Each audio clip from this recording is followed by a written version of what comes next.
සුබ දවසක් ඔයාලා හැමෝටම. channel එක subscribe කරලම වීඩියෝ එකත් එක්ක එකතු වෙන්න. positive මාර්ට් අපි අද කතා කරන්නේ ජීවිතයේ සතුට සැනසීම හැම වෙලාවෙම අපේ ළඟින්ම තියාගන්නේ කොහොමද කියලා. කෙටියෙන්ම කියනවා නම් හැම වෙලේම සතුටින් ඉන්න අපිට කරන්න පුළුවන් මොනවද කියලා. pain is real but suffering is optional කියන කතාව ඔයාලා මීට කලින් අහලා තියනවද? ඒකෙන් කියන්නේ වේදනාව සාමාන්‍ය දෙයක්. ඒ වුණාට විඳවනවද නැද්ද කියන එක ඔයාගේ තීරණයක් කියලා. ඔයා හිතන්නකෝ ඔයාට මොකක් හරි ලොකු කරදරයක් වෙනවා කියලා. අන්න ඒ කරදරයට ඔයා හොඳින් මුහුණ දෙනවා. හැබැයි ඒ මුහුණ දුන්නාට පස්සෙත් ඔයා ඒ ගැන හිතින් වද වෙවි පසුතැවිලි වෙවි ජීවිතය ගත කරනවා නම් ඔයාට ඔයාගේ ජීවිතයේ ඊළඟ ස්ටෙප් එකට යන්න අමාරුයි. අපේ ජීවිතේට ප්‍රශ්න එන එක අපිට නවත්තන්න බෑ. ඒක සාමාන්‍ය දෙයක්. ඒවට හොඳින් මුහුණ දීලා ඒව අමතක කරලා ජීවිතේ ඊළඟ පියවරට යන එක අපේ තීරණයක්. එහෙම නැතුව අපි මේ ප්‍රශ්නේ එල්බගෙන ඉඳලා අපි ඒකෙන් පසුතැවිලි වෙවි ඒ ගැන කල්පනා කර කර ඒ ගැන වොරි වෙවි ජීවිතේ තව පස්සට යනවා නම් ඒක අපි නොකළ යුතු දෙයක්. මිනිස්සු කියලා කියන්නේ ස්වභාවයෙන්ම ඍණ මානසිකත්වයට බර පිරිසක්. ඉතින් අපි ධනාත්මක වෙනවා කියලා කියන්නෙම අපි ප්‍රයත්නයක් දරලා කරන්න ඕනේ දෙයක්. උදාහරණයක් දුන්නොත් ඔයාට ඉඩමක් දීලා එළවලු වගා කරන්න කියලා කිව්වොත් ඔයාට එළවලු වගා කරන්න මොකක් හරි ප්‍රයත්නයක් දරන්න වෙනවා. ඒ වෙනුවෙන් මහන්සි වෙන්න වෙනවා. ඒ වෙනුවෙන් වියදම් කරන්න වෙනවා. හැබැයි ඔයා එළවලු වවන්න නැතුව නිකන් හිටියොත් එහෙම ඒ ඉඩමේ වල්පල වැවෙන එක ඔයාට කිසිම ප්‍රයත්නයක් දරන්න නැතුව සිද්ධ වෙන දෙයක්. ඔයා යම්කිසි පරිශ්‍රමයක් දරලා එළවලු හිටෙව්වේ නැත්තම් කොහොමත් ඒ ඉඩමේ වල්පල වැවෙනවා. අන්න ඒ වගේ තමයි අපේ මනසත්.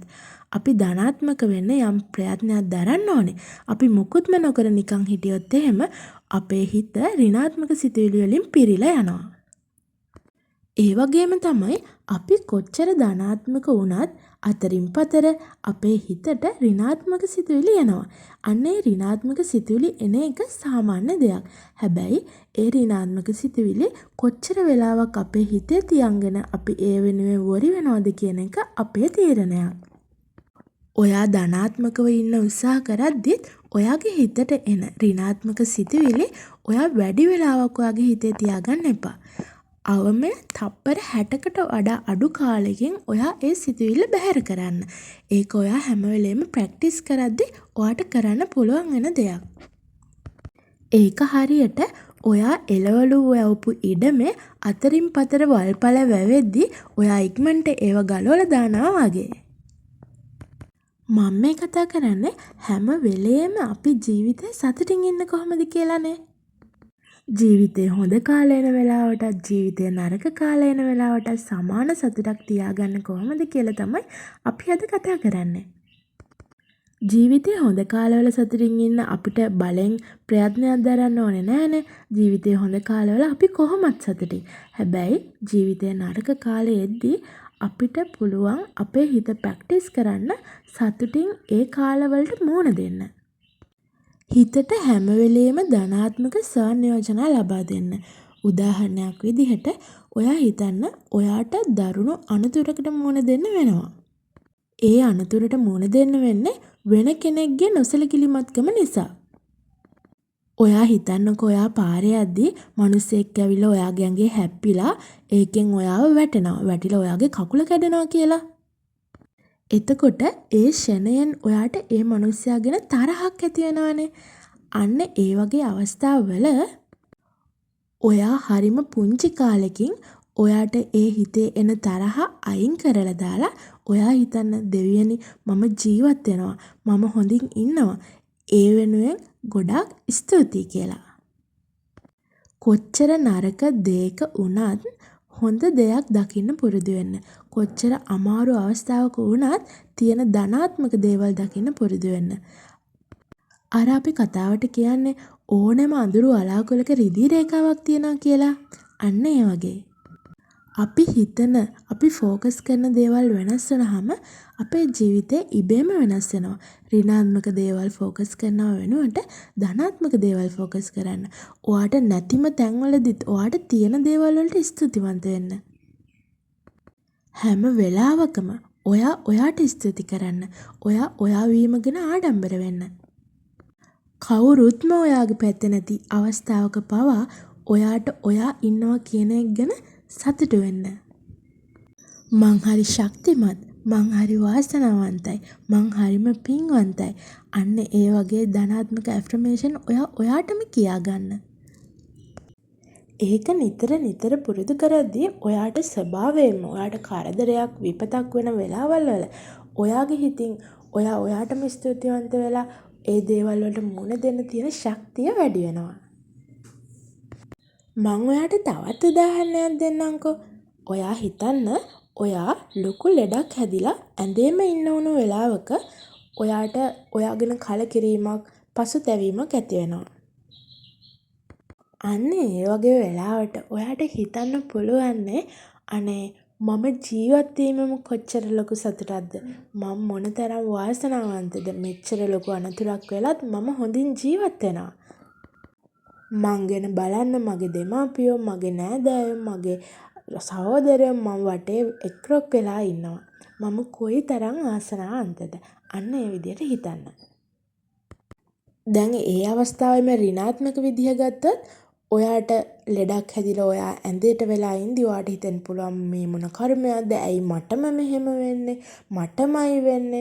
මටමයි ලෙඩ හැදෙන්නේ? මම මේකෙන් කොහොම ගැලවෙන්නද? මම මේ ලෙඩෙත් එක්ක ඉස්සරහට කොහොම ජීවත් වෙන්නද? මම මේ බේත් බොන එක මොනතරම් වදයක්ද? මේවට කොච්චර සල්ලි යනවද? බලන්න මට වෙන දේ මන් මේව කාට කියන්නද? මෙන්න මේ වගේ සිතුවිලිවට ඇති වෙන්න පුළුවන්. ඉතින් අන්න ඒකම ධනාත්මක පැත්තට හැරෙව්වහම ඔයාට දැන් තියෙන පුංචි දෙයට පවා ස්තුතිවන්ත වෙලා සතුටින් ඒ ලෙඩේ ඕවර්කම් කරන්න පුළුවන්. අන්න එහෙම අපි හැම දෙයකදීම ඒක ප්‍රැක්ටිස් කරාම අපිට පුළුවන් අපේ හිතේ සතුට නැති වෙන්නේ නැතුව තියාගන්න. හැම වෙලාවකම ඔයාට තියෙන, ඔයාට ලැබෙන දේවල් වලට ෆෝකස් කරලා ඒ දේවල් වලට නිතර ස්තුතිවන්ත වෙන්න. ගත වෙන හැම තප්පරයකම ඔයා ගැන ගොඩාරියක් සතුටු වෙන්න. ගොඩාරියක් ආඩම්බර වෙන්න.